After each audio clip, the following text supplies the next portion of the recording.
I know I speak to you while work on the outside of my home continues, so I apologize for any loud noises you may hear during this video, but I wanted to talk again about the Ultimate Deletion and a whole WWE vibe that I get when I watch it. And I got this vibe, and again, and I said in my last video, I couldn't believe Michael Cole burying the main event.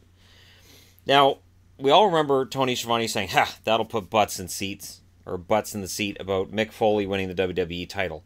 That line, or at least that suggestion, was fed to him by Eric Bischoff. Michael Cole keeps his job and has been in his job for a long time because he says whatever Vince McMahon tells him to say.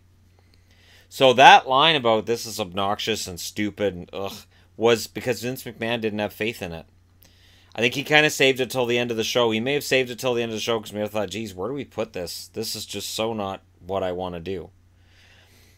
For wrestling to become relevant again, there has to be a change. It's stale.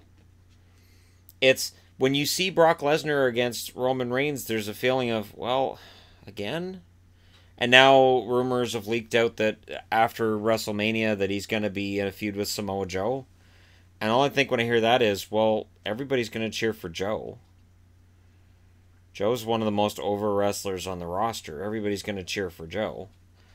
And again, it's another big guy. And the funny thing is, the matches that I enjoy the most are usually by guys who would be considered cruiserweights or at least close to it. And all the cruiserweights now are buried on 205 Live.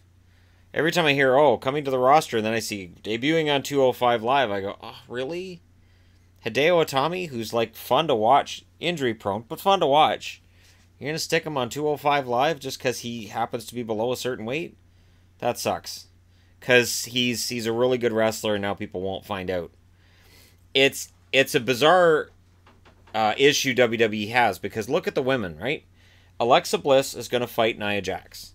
Alexa Bliss is 5'0", weighs about 90 pounds, if that. Nia Jax is a big lady. She weighs a lot more than 90 pounds, and that's part of what makes the match appealing. So if you take a Finn Balor and you put him up against a Brock Lesnar, sure, it may look somewhat ridiculous.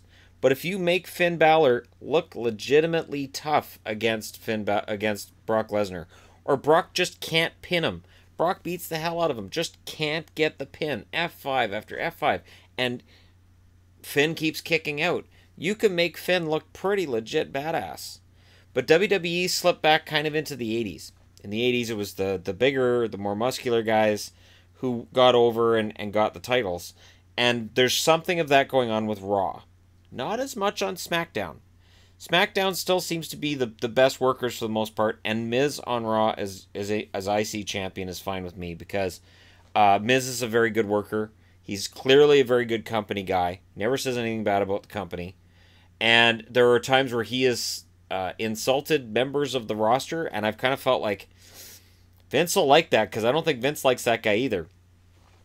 But, when I look at NXT, and I don't have the network now because it just wasn't worth having at that price point.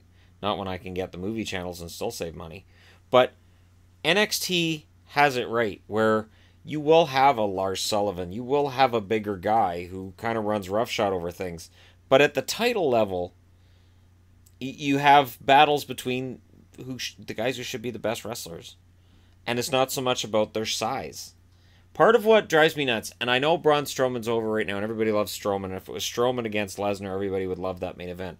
But part of what drives me nuts is when a guy comes in and he kind of makes the rest of the roster look like a joke. Big Show, they did that with Big Show a couple of times where he turned heel. And they took some really legitimate, mid-card, decent guys and had Big Show just squash them. Squash 3 or 4 of them at a time, and I thought, okay, well, I get it, but, is it worth this? So let's go back to Ultimate Deletion. Ultimate Deletion's a match between Matt Hardy, who's never had a main event push in WWE, even though Matt Hardy version 1.0 and version 2.0 were hilarious. His music back then was awesome, and when him and Shannon Moore were together, it was magic. Matt Hardy is able to get himself over in multiple ways. I know the little Matt facts they'd have up on the screen when Matt Hardy would come out, they were always awesome. So I remember when Matt Hardy's been amazing on his own and made it work on his own. You've got him up against Bray Wyatt. Bray Wyatt's a guy who doesn't look like a wrestler.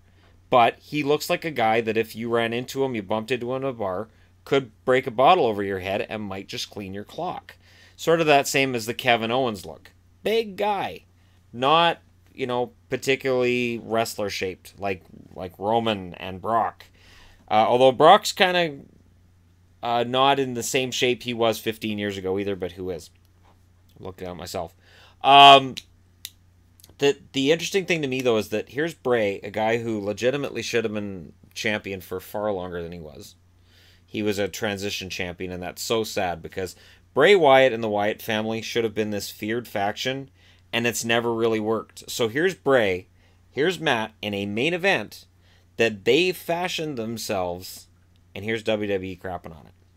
The same way Tony Schiavone crapped on Mankind winning the title. Like, that's not going to work.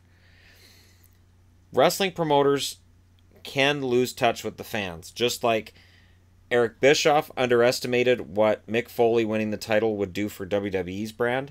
And I really think WWE's dropping the ball on this. If you want main event matches to mean something and to get some mainstream attention, do more of this, not less. Have it in the main event. Have goofy stuff happen.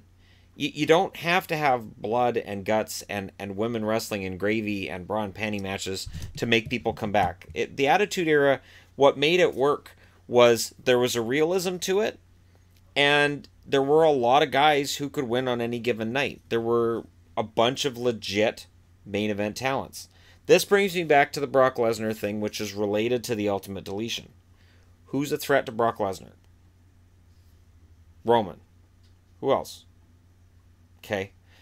Back during the Attitude Era when it was Stone Cold, The Rock, Shawn Michaels, Triple H, Undertaker, Kane. There were so many guys who were main event. Kurt Angle was another one. And you could rotate guys in and out. And Benoit, Jericho. There were so many guys who got built up as big main event guys. This run by Lesnar, this whole thing with Raw, with Lesnar being a part-time champion, has made it so nobody's a threat anymore. Nobody's the threat to be a real champion. Over on SmackDown, you got AJ. AJ's champ because it wasn't working with Jinder. AJ's the best guy for the job. But you got a lot of guys on SmackDown that look like they could have the title. It's not just Shinsuke. There's a lot of guys on the SmackDown roster who look like they could give AJ a decent match. And I don't understand why it's so different between the two brands.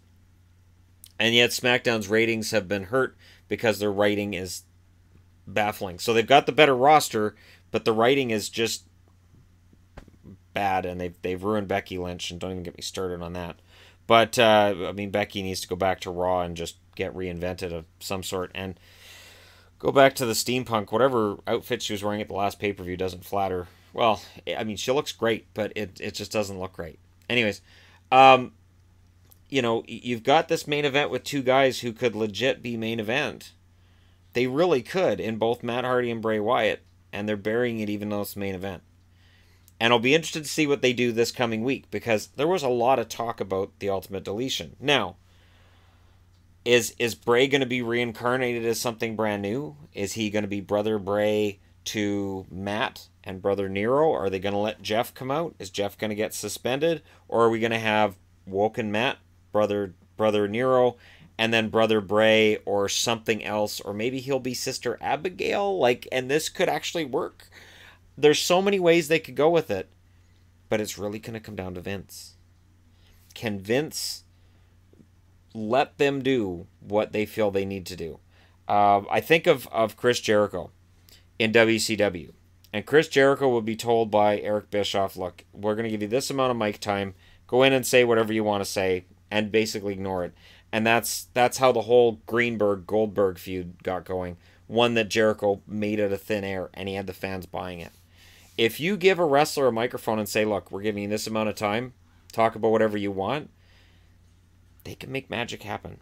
We need more of that, not less. We need more different segments. This is why, going into Mania, and you see Roman and Brock, you go, oh, well, of course.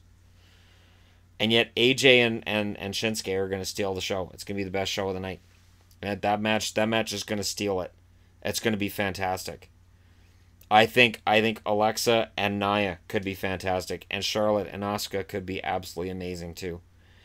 We'll see what happens, but let me know what you guys think in the comment section below about the burial of the Ultimate Deletion and Vince's continual resistance, it seems, to smaller guys. Whether it's Finn Balor, look at what what Neville went through on the main roster. Neville was over. He was champ in NXT. He was fantastic. He goes to the main roster, and it's just cruiserweight, the guy who could defy gravity. And it's like, why are you doing this? Why are you making him look goofy? Why? And then they make him look badass, but they put him on 205 Live where he's buried. Nobody sees him. Let me know your thoughts. Hit like and subscribe if you're browsing your way through. You just happened upon this video. And thank you guys so much for watching. I'll talk to you again soon.